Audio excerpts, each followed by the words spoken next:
I'm thrilled to introduce Devin to begin making Seattle a center place for the study of the history and culture of the Sephardic community.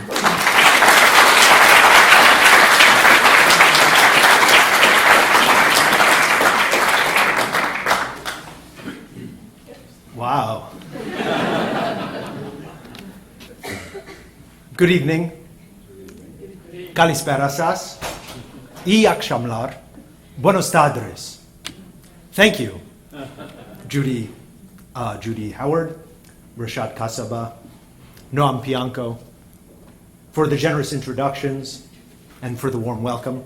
I'd also like to thank Kent Guy in the Department of History and Carol Thomas in Hellenic Studies for sponsoring this, my speaking this evening. And finally, one more time, we have to thank Jen Cohen, the Assistant Director of Jewish Studies, for arranging this evening, and I really do express my gratitude to her. It's really an honor and a privilege for me to be here tonight to present this, my inaugural lecture here at the University of Washington. Let's see if this works.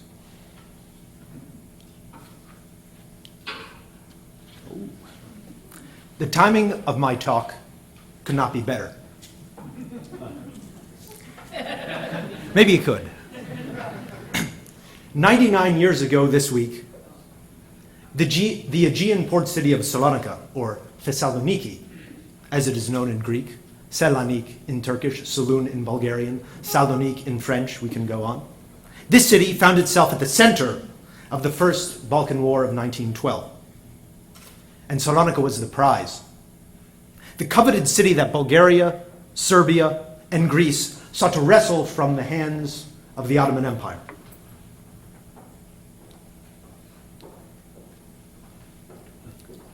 "99 years ago tomorrow, October 26, 1912, the fate of Salonika was sealed with the surrender of the Ottomans to the Greeks. 482 years of Ottoman control of Salonika, the multi-ethnic, cosmopolitan port town of the Balkans par excellence in many ways, home to Muslims, Christians, and Jews, those 482 years had come to an end. Muslims mourned the loss of October 26, 1912. Salonika had been the main Ottoman port in the Balkans, and it was in the streets of Salonika where the Young Turks had launched a revolution only a few years before, in 1908, ushering liberty, fraternity, and equality into the entire imperial realm. And Salonika was the birthplace of a young Turkish military commander who would emerge some years later as the founder of the Republic of Turkey, Mustafa Kemal Atatürk. In contrast, Greek Christians rejoiced on October 26th as they celebrated the liberation of the historic co-capital of Byzantium and dreamed of the rebirth of the Hellenic Empire of 5 seas.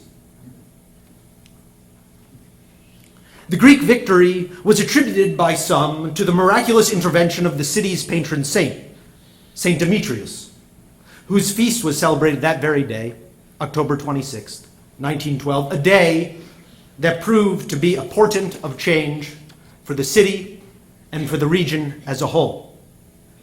But for the Jews of Salonika, caught in the crossfire of nationalist antagonisms, the future was uncertain. A Jewish school teacher and communal leader, Joseph Nehama, captured the fraught tenor at the time.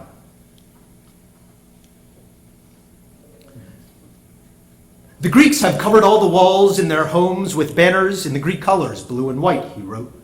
And here is the problem with which we, the Jews of Salonika, are wrestling. Should we join in the general rejoicing? Common Jews, with surprising unity, have refrained from cheers and applause. He continued, they have maintained a most dignified and proper attitude. Certainly they have shown no hostility, but neither have they shown satisfaction. What will be the new conditions created for our fellow Jews here in Greece? The ambivalence of the Jews to the incorporation of Salonika into the Greek nation-state emerged largely from a scenario that was clear to every visitor who set foot in the city during the late Ottoman era. For all intents and purposes, Salonika appeared to the outsider to be neither a Turkish city nor a Greek city, but rather a Jewish one. An American diplomat observed as much upon his arrival. "When you are rowed ashore to Salonika," he wrote, "your boatman is a Jew masquerading in Turkish fez and trousers. On landing, you are hustled by porters, but they are Jews. You enter the customs house. The mobs of officers with their continuous gabble are Jews, Jews as builders of houses and Jews as barbers. The children of Israel are everywhere, in every kind of work. Salonika," he concluded, "is a paradise for Jews." This was a bit of an overstatement, as you can imagine. Ottoman Salonika was not exactly a paradise for Jews, but when the Jews had been expelled from Spain in 1492, many did find refuge in Ottoman lands. The Ottoman government granted Jews, as a protected, monotheistic, non-Muslim population, like Christians, the right to practice their religion, speak their own language, and maintain communal autonomy in exchange for taxes, sometimes quite high. Jews further suffered from a variety of restrictions and were, like Christians, second-class subjects within the Ottoman realm, don't get me wrong. And that status was preserved until the revolution of 1908. Yet the dynamics of the Ottoman realm provided Jews in Salonika in particular with an opportunity to carve out a space for themselves, practice virtually every profession, and live in all neighborhoods of the city. Salonika even became known as the Shabbatopolis, the city of the Jewish Sabbath. For the entire port and all commerce in the city came to a standstill on Saturday, the Jewish Sabbath. And at the beginning of the 20th century, Jews numbered as many as 90,000 in a city of 170,000. In other words, they were more than half the city's total population. As home to the largest and most influential Jewish community in the region, Salonika came to be known as the Jerusalem of the Balkans. And here we see a restaurant of Avram Cuenca in 1913, right after Salonika became part of Greece. And you can see already, the sign is difficult to see, but in the top right, it says Estiatorion Avram Cuenca in Greek, and then it says Avram Cuenca Locandaji in Ladino, which is very interesting that you see those two languages juxtaposed to one another. So it was not clear whether the Jews of Salonika would be able to preserve their preeminent role in the city now that Salonika was under Greek control. This uncertainty led Jewish leaders in Salonika to express concern about what the future might hold. To what extent would Salonican Jews be able to adapt to the new context of modern Greek society?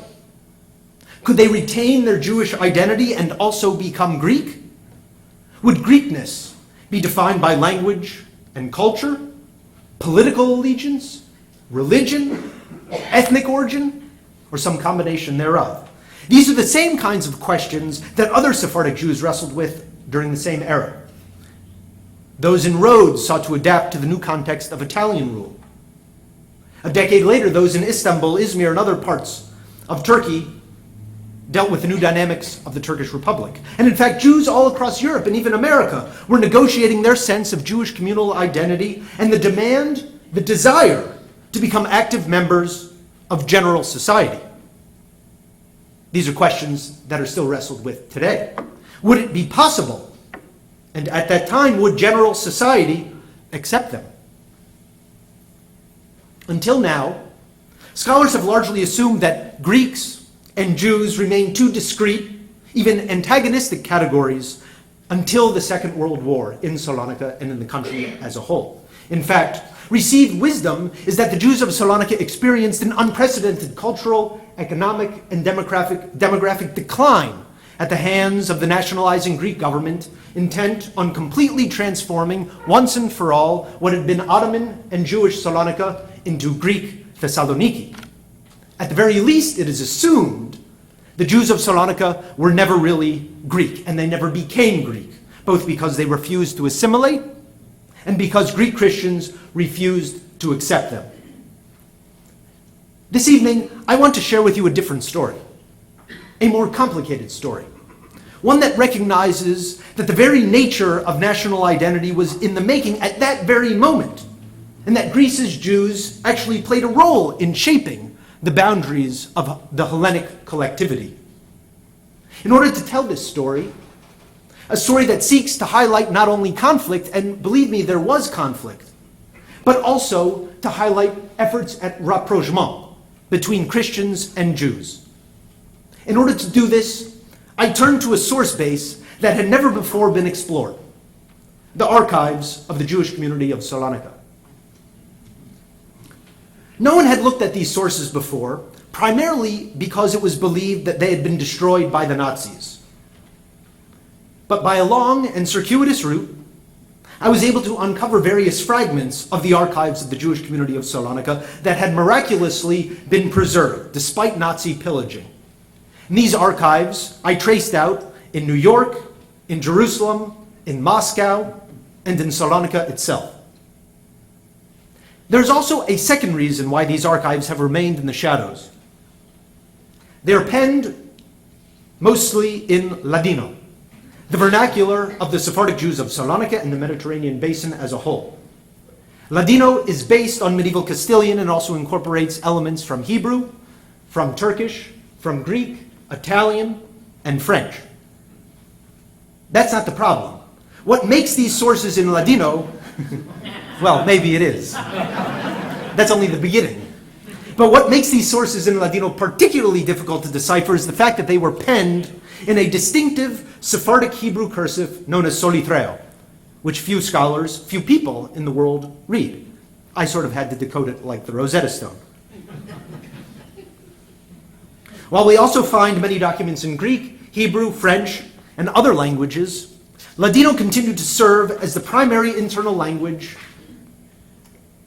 of record keeping for the Jewish community of Salonika right up until the Second World War. And this observation alone, that the Jews of Salonika continued to utilize Ladino as their primary language, it might appear to support the argument promoted by some who claim that the Jews of Salonika never really became Greek. But the story is not that simple.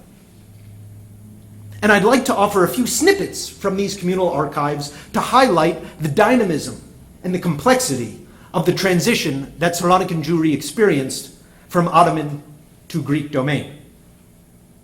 If we study the communal archives closely, we realize that October 26, 1912, the end of Ottoman rule and the beginning of Greek jurisdiction over the city, was not actually as big of a rupture as one might think.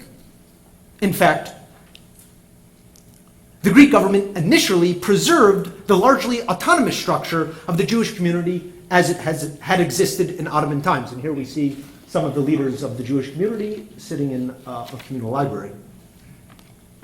The Greek government actually promulgated a law that indicated that the Jewish community of Salonika could continue to collect taxes from its members, maintain its own rabbinical court, its own philanthropic institutions, its own civil registry, its own schools, and its own schools just so long as the official language of the state was taught adequately. Putting that mandate into practice proved to be difficult. This is because the real rupture for the Jews of Salonika was not the initial transfer from Ottoman to Greek rule, but rather a major fire that ravaged the city in 1917 at the height of the First World War and with 300,000 Allied troops stationed in all corners of the city. The fire reduced 2/3 of Salonika to ashes. It left 70,000 residents homeless, including more than 50,000 Jews. The fire also destroyed the offices of the chief rabbi, numerous Jewish philanthropic organizations and libraries, 32 synagogues, 600 Torah scrolls, as well as 8 Jewish schools. Hard to teach a new language if you don't have a place to do it. According to the minute book of the Jewish School Committee, recorded in Ladino in that special Solitreo Sephardic Hebrew cursive, even 2 years after the fire, in 1919, the main Jewish school, the Talmud Torah Agadol, offered classes for only 300 of its previous 1,000 students. And within this context, the task of transforming the children of the last generation of Ottoman Jews into the first generation of Greek Jews proved to be very challenging. In 1923, for example, the director of one of the Jewish schools complained about the Greek language instructor that had been appointed by the government to instruct the students in learning Greek. This teacher encountered serious difficulty controlling her 4 classes of students, which numbered 230 kids. That's quite a large number. The school director wrote, "Dealing with a Greek teacher and the numerous students adds to the general perturbation in the class such that at times it's as if we are in a timbarana, a mental institution." He continued that the bigger concern is that the school building is literally falling apart. Here we get a sense of a classroom in a poor neighborhood school in Salonika. El local es antipedagógico y antihigiénico. El tejado siendo borracado en muchos lugares y sin tabán, tuvimos a hacer muchas veces lesiones con la lluvia y la nieve cayéndonos en la cabeza. The place is anti-pedagogical and anti-hygienic. Since the roofing tiles have holes in many places and with no actual roof, we have had many classes with rain and snow falling on our faces. We also find examples of Greek instructors taking their task of inculcating their Jewish students with a sense of Greek language and exclusive Greek identity a little bit too far. As another school director reported, yesterday afternoon during recess, the Greek teacher hit 2 students in the 3rd grade for speaking Ladino. Avramatas with a stick to the head, and Vida Saporta he slapped. Yet, by 1927, the director of the Jewish communal schools boasted that 40 of his former pupils attended Greek high schools. The next year would be the first in which graduates of the Jewish schools would enter the newly established University of Salonika. Evidence that Jewish youth were successfully learning the beautiful language of Homer, as the Jewish school instructor noted. And here we have the curriculum. The numbers are in hours, and you can see the distribution of languages. So really a large emphasis on Hebrew, on Greek, on French, because at that time, anybody who thought of themselves as being an upward-standing citizen of the world would learn French, and Judeo-Spanish. And what's interesting is the number of hours dedicated to Judeo-Spanish decreases over those several years, whereas Greek retains, and Hebrew as well, and French is decreased only a little bit. It was 2 years after Jews started attending the University of Salonika that very university actually established a chair of Hebraic studies. It doesn't exist anymore, but that chair at the time further sought to harmonize Judaism and Hellenism, the double helix of Western civilization. That was sort of the discourse of the time. The day is not far, the school director proclaimed, when there will not be any Jewish youth who will not have assimilated the Greek language to the point of speaking it like someone of the Greek race. That was his aspiration. In addition to exploring the records of the Jewish communal schools, we may also begin to assess the acquisition of the Greek language among Salonican Jews if we take a look at some other really mundane seeming sources, such as birth registers, which were maintained by the Civil Registry Office within the Jewish community and which have been preserved in part in the community archives. Jewish birth certificates from the 1930s are particularly precious because in many instances they constitute the only evidence of the existence of so many Jewish children whose lives were cut short at Auschwitz. No doubt many of the photographs affixed to the birth declarations represent the only proof of their brief existence. But in addition to looking at the photographs, which also reveal much about the class, the clothing style, maybe even the hair fashions of the day, at least for the youths, you'll also notice that at least 6 individuals signed each document. Let's see if I can do this. So we have a parent signature here, we have a secretary's signature here, we have 2 witnesses signing here, and we have the chief rabbi initialing here and his assistant signing here. So it's quite a lot of people putting their mark on these documents. And what I'd like to suggest is that each signature actually may be considered as a representation of the signer's voice. Whether people were able to sign their name in the first place, and if so, which alphabet they selected, says something about their cultural affinities and even their political tendencies. Note, for example, in this case, whichever parent registered this boy, Shalomo Karaso, either his father, Yosef, a blue-collar worker, or his mother, Dudun, that parent left a thumbprint. And it didn't really come out here, but it's just a thumbprint. Below, the witnesses, like the parents, live in the same working-class neighborhood, which was called Regie Vardar, yet they sign in different alphabets. Gabriel Rafael Taboch, an encasador, a cashier, signs in Greek, which is there. Whereas Yosef Shalamo Akunis, an Arabaji, a coachman, signs in Ladino, which is here. The secretary, filling in the document in Solitreo, Isaac Sciuto, nonetheless signs his name in Latin letters, which is here, suggesting that he was more Western European oriented. So can we make any broader inferences about literacy or language acquisition, language preference from these signatures? Perhaps. So I tabulated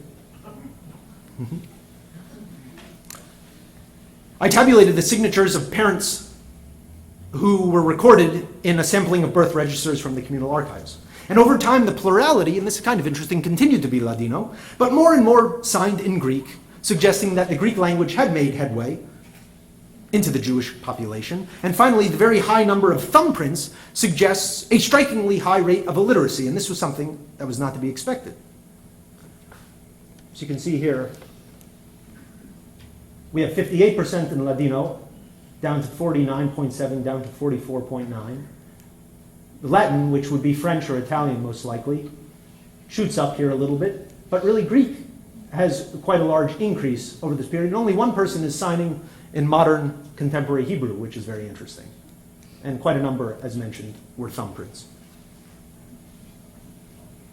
Now, if we return to this boy, Shlomo Yosef Karaso, there's one other interesting piece of information to note. He was not born in Salonika. He was born in Tel Aviv. For foreign nationals or those born abroad, the Jewish communal secretaries appended certificates from Palestine or France or Italy or Spain or the United States or even the Caribbean island of Curacao. Jews in Salonika and even children born abroad continued to be registered in the community archives and thus officially linked to the community, whether or not they liked it, even as that community became more transnationalized. The final noteworthy aspect of the birth declarations is that boys holding Greek citizenship were all registered together, whereas girls, no matter their citizenship, were registered together with boys holding foreign citizenship. Why? So that the Jewish community could keep track of who is eligible for military service and who is not. Serving in the military and defending one's country has often served as a litmus test to gauge Jewish inclusion in general society. There is a general belief that Jews in the Ottoman Empire invariably opted to evade military conscription once they became eligible for it, and that this proclivity transferred to the Greek state. But if we take a look at the records of the Jewish community, we get a different picture. Numerous Ladino documents refer to individual Jewish men registered as askier, somewhat ironically, a Turkish word used in Ladino to signify a soldier, even a soldier in the Greek army. And here we have some gentlemen who are in uniform here. We even have this guy signing in Greek, well, sort of not the best Greek, but Mordechai Matalon.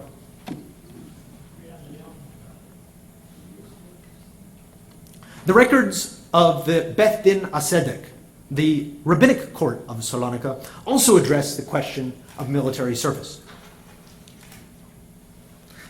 I examined 5 registers of the rabbinic court of Salonika that contain entries for about 1,700 cases. I didn't read every line of every one. Not yet. They cover the period of 1920 to 1940. It is ironically through women's voices, actually, that we can glean some insights into Jewish military service as they're represented in these documents. When a Jewish soldier died on the battlefield or otherwise disappeared, his wife would come to the rabbinic court to request that she be freed from her spousal obligations as an aguna and be permitted to remarry. So one woman testified at length, very long testimony, about how a bedspread repairer who had returned from his military service on the Albanian front explained that he had met her husband, who is described as un pescadorico altico flaquito, a little fisherman, a little bit tall, a little bit thin. But the guy couldn't figure out exactly what had happened to him. No matter, we learn not only about this particular case of a husband who disappeared and has gone missing, but also the general extent to which Jewish men actually participated in the Greek military service during the 1920s and 30s. Other cases in the records of the rabbinic court pertain to family disputes, engagements, marriages, annulments, divorce, circumcision, child support, settlement of wills and testaments, bequests and inheritance, commercial disputes, business partnerships, debts, quite a lot of things. The mere fact that such a rabbinic court continued to function and function actively until the onset of the German occupation indicates the endurance of the corporate and communal nature of the Jews of Salonika, indeed a carryover from the Ottoman era. Moreover, the court scribe, or sofer, recorded testimony in the language in which it was given, which was normally Ladino, but sometimes Hebrew, French, Greek. We therefore have a rare opportunity to access the perspectives and experiences of everyday Jews in Salonika, especially women, whose voices, while absent from other kinds of documents, are recorded in depth in the context of the records of the Beit Din. We therefore, the rabbinic court records therefore provide further information on aspects of family dynamics and relationships. We get a sense of the trials and tribulations of married life. A woman wants to divorce her husband because he gambles too much. Another woman brings her husband to court after she finds a love letter that she didn't write. We also get the sense that relations across communal boundaries, while not very common, were nonetheless possible, and they had serious consequences. An unmarried Jewish woman had relations with both a Jewish man and a Turkish man. She is pregnant and does not know who the father is. A Jewish woman declares she has run off with a Greek officer and requests a divorce from her Jewish husband. And there are many others such as these, not too many, but a handful. After all, intermarriage and conversion, although on the rise in the 1930s, remained rare. And it was really this that tested the limits of Greek Christian Jewish rapprochement. Each episode of interfaith escapades was scandalous and newsworthy. And here we have one example. Even the younger generation of Jews, who became increasingly part of general Greek society, still retained a sense of allegiance to the Jewish community. And in fact, the Jewish community made a remarkable comeback in the wake of the fire of 1917. Despite all the destruction wrought by the fire of 1917, in the 1930s, the Jewish community operated over 40 synagogues, as well as 20 philanthropic institutions, including a Jewish hospital, which we see here, the Hirsch Hospital, named after Baron Hirsch, who supplied funds for it, a medical dispensary, a soup kitchen, orphanages for boys and girls, and even a Jewish insane asylum. Not to mention sports clubs, literary societies, and political organizations of every bend. There were secular Zionists, religious Zionists, diaspora nationalists, assimilationists, socialists, communists, and there were even Jewish fascists. Organized. The Jewish community of Salonika also maintained traditional functions. Procured over 2 tons of flour each year to produce matzah, or matzah, for Passover, not only for the Jews of Salonika, but for those throughout Greece. While Greek increasingly entered into intra-communal administration, the main language remained Ladino, and certain correspondence that arrived in other languages had to be translated. This was not only the case for documents that came to the community in Greek, such as this one, from the Greek Boy Scouts, had to be translated, but also documents that came in Hebrew. They had to be translated as well, such as this letter on the right from the Jewish community of Zagreb. The Jewish community of Salonika thus maintained links, as we see, with other Jewish communities, not only those in the immediate region, such as Zagreb, but also those well beyond the Balkans. Salonika became an important contact point for Jewish communities even in Poland around the time of the Jewish holiday of Sukkot, the Feast of Tabernacles, which was just celebrated this past week. A particularly intriguing document from 1940 indicates that the Jewish community of Salonika sent lulavim, etrogim, and hadas not only to the Jewish community of Krakow, but also to a tiny Jewish community in a small town 30 miles westward, Oświęcim, which had recently been occupied by the Nazis and renamed Auschwitz. Indeed, it very well may be that the last date palm, citrus, and myrtle that the Jews of Auschwitz ever saw for Sukkot came to them from Salonika. And this is a document here. You can see they wrote Auschwitz in Latin letters. And this says, Gastes por enviar lulavim et rogim y adas a ciudades de Polonia. So, expenses to send lulavs, etrogs, and hadas to various cities in Poland. Little did the Jews of Salonika know that in 1940, little did they know in 1940, that they too would follow the same trajectory and find themselves at Auschwitz 3 years later.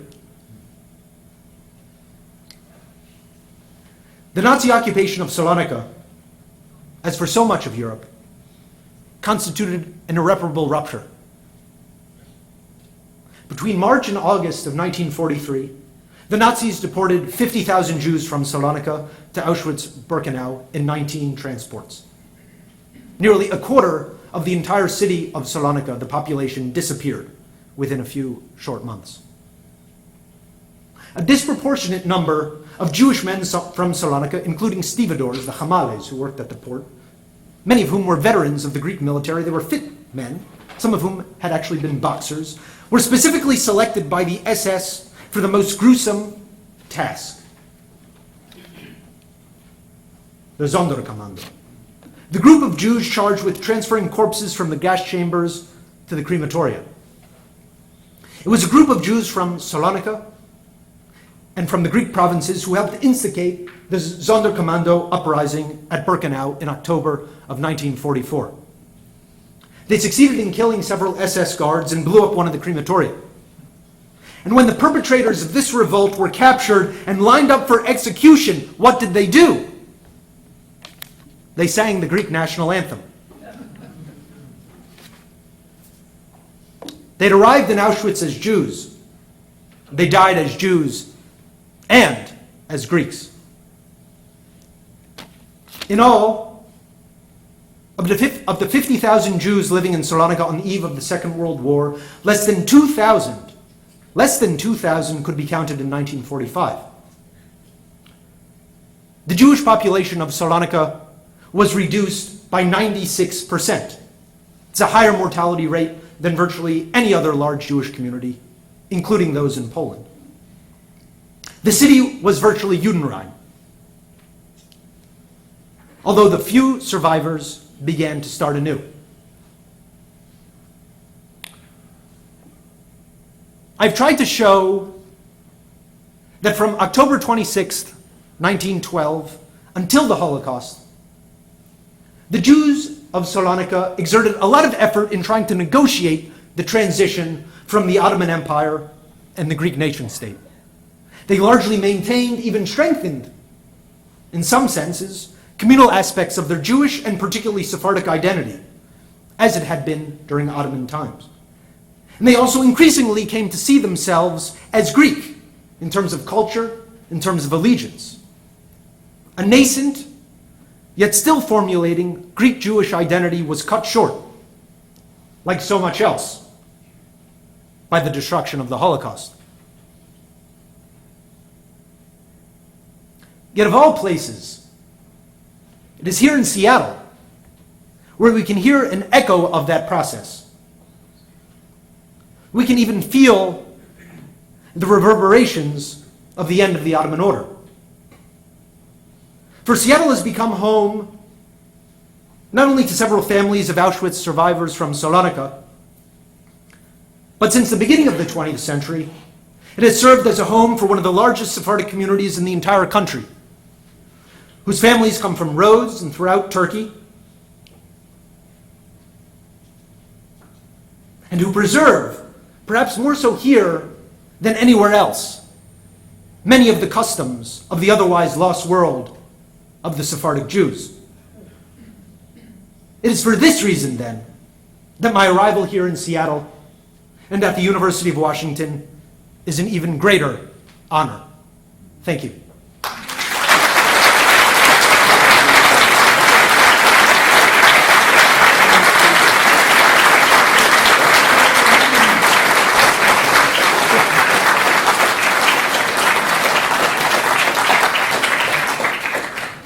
Thank you, Devin. We have a few minutes if there's some questions.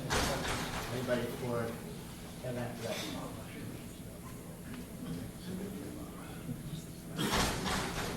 Yeah, go ahead. What remains of the cultural heritage of the Salonica Jews? Are there books and music or literature of any kind survives? Did everybody hear the question? The question was about what are the sort of the cultural remains of the Jewish community that survive, whether it's books or music. Yes, there is some of this cultural legacy that does survive. Very little is in Salonika itself. I actually had to go as part of this effort to try to find the archives. I also was digging for books. And in some instances, I actually mean digging like out of basements and closets, archival materials and books some from the 16th, 17th, 18th, 19th century published in Hebrew, also in Ladino. There's a repository of some of these books that is now housed at the newly created Jewish Museum of Salonika. And there's also a library in Jerusalem called the Ben Zvi Institute, which is sort of the institute for the study of Jewish communities of the Mizrach, of broader Sephardic and Eastern Jewish communities. And there you'll be able to find some of the literary production of that community. But quite a lot was lost in that fire of 1917, and quite a lot was also destroyed during the German occupation. And a lot of the stuff that was confiscated has actually not yet surfaced, and I'm still hunting for those things. Maybe right here in Seattle. Yeah, right. Arlene, go ahead. The people who were in the group wedding photos, where were they during the war? That's an excellent question. So if we can go back to that. The group wedding, people in the group wedding, they came from basically 3 different places where they were during the war. One is you have a few survivors of Auschwitz or other camps who have returned to Salonika by oftentimes a very circuitous route, and few of them did that, oftentimes walking very long periods of time. There was a second group who were partisans, and they fought mostly with the communist resistance in the hills and mountains in the region surrounding Salonika and other parts of Greece. And that is how they survived, oftentimes under Greek aliases, Greek Christian sounding aliases. In order to do that, you would have had to have been younger, and you would have been able to have to have passed, for a Greek of race, that expression that was used before. In other words, you have to have a good prophora, a good accent in speaking Greek. And the third group were those who were in hiding. There were very few who were able to hide in Salonika itself, but there were a number of families who were either able to escape to some of the islands or were able to go to Athens. And in Athens was very unlike Salonika insofar as the Jewish population of Athens actually increased over the course of the German occupation, because Athens was initially in Italian hands, and the Italians were not as intent on exterminating Jews as the Nazis were. And so if you could leave Salonika and get to Athens, which was also a much larger city in which the Jews were much less conspicuous, you would have a better chance of surviving. And so it's some of those folks who returned and then would get wed in this mass wedding. And what's the other thing that's interesting about this mass wedding, that it was funded actually by Sephardic Jews in America. So there was an organization called the Sephardic Brotherhood of America, which was founded largely by Jews from Salonika. And the first people to break those ranks were Jews from Rhodes who joined, and then also Jews from Izmir and other places. And so they rallied sources and sent, I don't remember, $26,000 for the initial round of weddings. And there was a couple series of these group weddings over the course of a few years. Yeah, go ahead. Dr. Naar, did you, in researching the community of Salonika, were you able to distinguish very much any communications between the Sephardic Jews of Salonika and those of the Sephardics that were in all parts of Turkey at that same time? Yes, that's an excellent question. what were the relationships and the communications between the Jews of Salonika and other parts of Turkey or the Ottoman Empire. And I would have to say that there was a very intimate relationship between the Jews of Salonika and many of the other Jewish centers throughout the region. So, of course, Istanbul would be the main point of communication, but also just across the Aegean in Izmir, and as well as some of the smaller locales, such as Rhodes, and even going into Ottoman Palestine and into Egypt. So you can find in these communal records, I could give a whole nother talk, and I think it would be very interesting, exactly on the dynamics of the correspondence networks and what they were asking. You know, there was a very, I mentioned something about matzah, and there was a series of letters that were sent to all the Jewish communities in the region asking them how some Sephardic communities, they make different kinds of matzot for Passover. Some make fat ones, boil godro, and some make thin ones. And so they were asking what the recipes were in the different places to see maybe if they can use a little bit less flour, or how did they evade the different taxes on importation. So, you know, you have a lot of these kind of correspondence. And of course, going back much earlier, you know, to the 16th, 17th, 18th century, you have a very extensive rabbinic correspondence of Sheilot and Chuvot, a rabbi, questions and answers, exactly, that's a responsa, as they were called. So a rabbi, somebody had a problem, they had an issue, maybe, again with this example, somebody's husband disappeared and they wanted to get an expert opinion on how to deal with a certain situation, so they would write to the best rabbis of the era. So sometimes those rabbis were in Salonika, at other times they were in Istanbul, at other times they were in Izmir. So there were very intimate relations and circulation of people and ideas in that entire region over the course of several centuries. I'll take one last question. Okay, go ahead. Is there any Jewish presence in Thessaloniki today? Yeah, that's an excellent question. Is there any presence, Jewish presence in Thessaloniki today? The answer to that question is yes. Today, well, if we remember, about 100 years ago, there were 90,000 Jews in a city of about 170,000. So 50% or a little bit more of the population was Jewish. Today in Salonika, there are about 1,000 Jews in a city of close to 1 million. So the proportions are quite different. The Jewish community maintains 2 synagogues, one of which survived the war, and it was a synagogue that was established in the 1920s by Jews who came from the former Yugoslav Republic, what's now the former Yugoslav Republic of Macedonia, from Monastir or Bitola. And so you have the Monastir Li synagogue in Salonika that is used on holidays. And that survived because it was used as a warehouse facility for the Red Cross during the German occupation. There's also an old age home, and the former, what was the Jewish soup kitchen, the Matanot Levionim, is now a Jewish school. And so they have a Jewish school. They are active insofar as trying to maintain the customs and the history of their community, and they've established a Jewish museum, and which has quite a number of visitors. I spent a lot of time there when I was staying in Salonika, and they have a Ladino club as well, which meets periodically and has increasingly fewer participants, but they are still doing what they can. They have a choir as well, and so they're trying to keep up what they can, and also participate in the broader cultural and political currents of the city.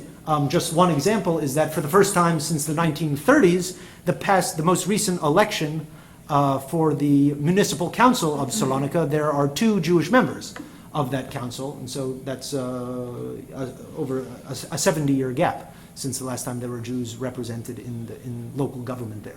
So they're still playing an active role as best they can, at a much diminished rate, obviously, as it was before the war.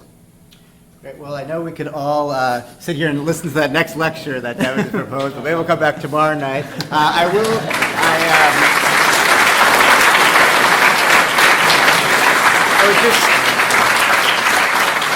I'll just conclude by saying I'm so glad that everybody had a chance to see for themselves both Devin's amazing scholarship. I can't wait to sit down with you and hear more about how you found all those documents. That's an amazing story, and we have lots of future lectures to do, and also his passion and his tremendous ability and enthusiasm for sharing the amazing things that he's uncovered. So we look forward to having you here for a long, long time, and to having many more nights like this in the future. So thank you all for coming.